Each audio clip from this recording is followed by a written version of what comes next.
You recall in the past Dan Quayle, a presidential candidate who was asked to spell the word potato.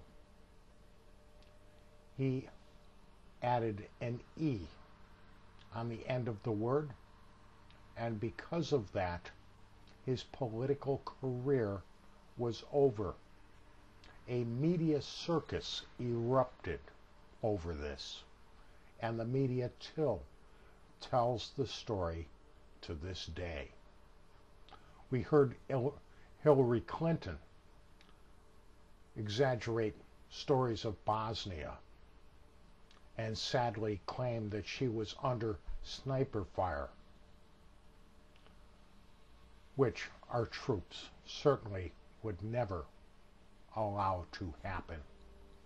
And because of that, she has been labeled a permanent liar by Obama's supporters, not considered a viable candidate for the presidency, and even a U.S. General, Walter Stewart, who is a supporter of Obama, has come out and stated that one of the duties of the President of the United States is to lay a wreath at the tomb of the unknown soldier on Memorial Day.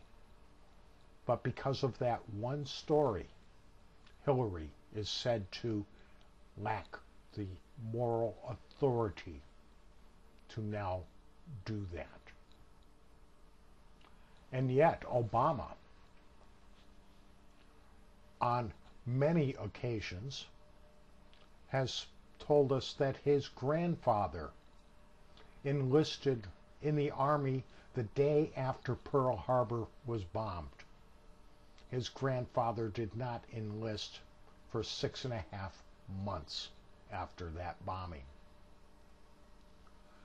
We're also heard stories that his grandfather claims to have heard stories from his fellow troops who first entered Auschwitz and Treblinka, and that too is a lie.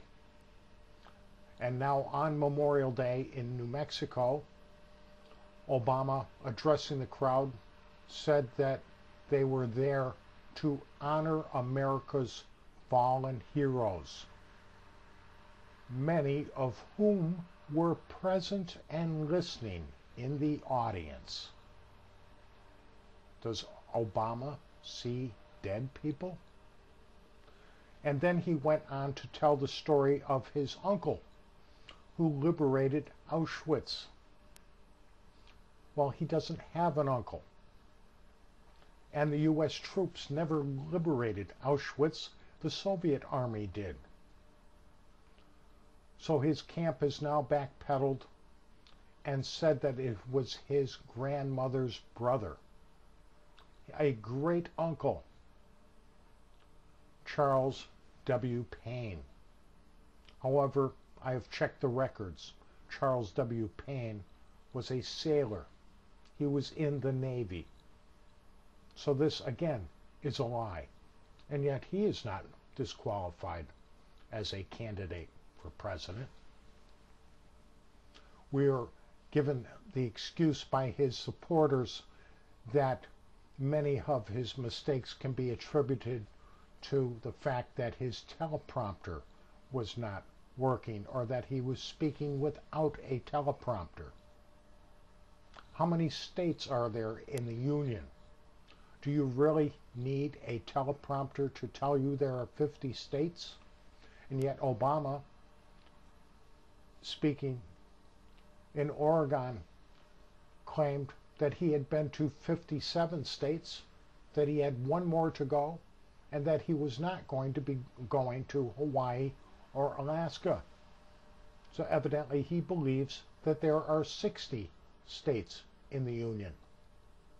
Also, speaking of a tornado that touched down in Greensburg, Kansas, he told his supporters that 10,000 people died, when in actuality the death toll was 12.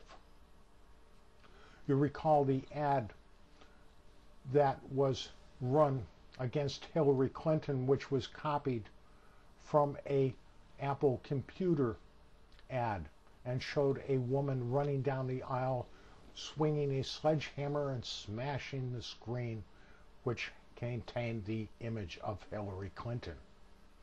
When Obama was asked about that spot, he said that we do not have the technical capacity to create something like that. When in actuality, it was someone on his campaign that created it at home on their home computer. He has told us that his parents met on Bloody Sunday, the Selma, Alabama March in 1965. And yet, in actuality, his parents were already divorced by that time, and Obama was nearly 4 years old.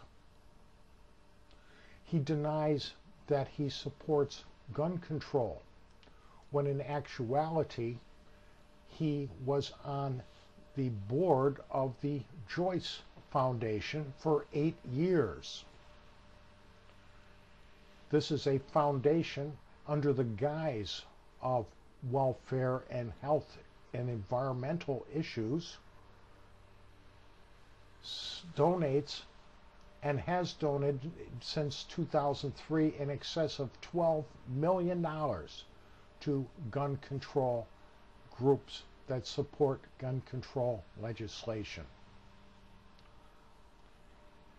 We are told that he has called President Bush's stance on Iran and North Korea, Syria, Cuba, Venezuela as ridiculous, as a disgrace.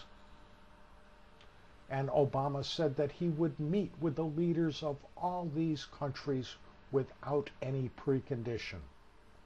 On May 18th, he stated that Iran does not pose a serious threat to us because they are such a tiny country.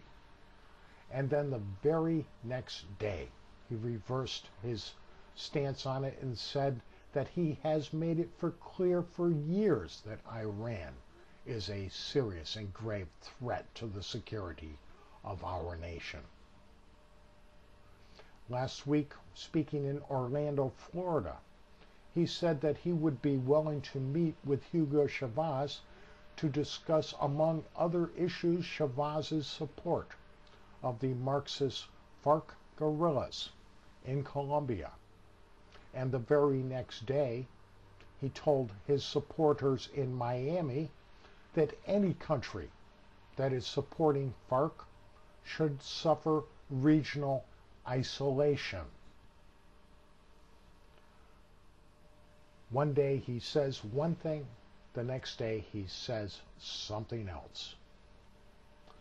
He's claimed that his position to talk to these leaders without precondition is based on the fact that John Fitzgerald Kennedy in 1961 had a summit meeting with Soviet leader Nikita Khrushchev.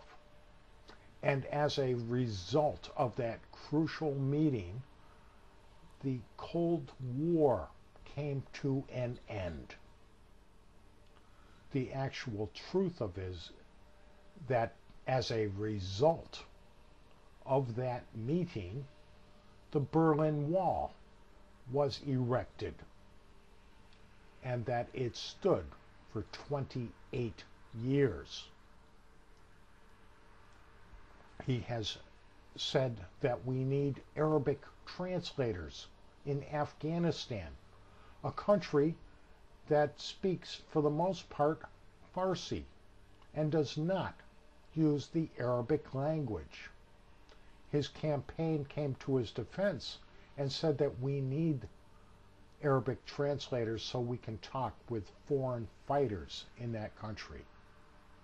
Of course, the foreign fighters are fighting against us, more willing to shoot than to talk. We've seen so many other lies that he has come out with that I can run out of time to enumerate them. When is enough? Enough. When will people wake up and see that this man is not the truthful Messiah that he claims to be? Thanks for listening.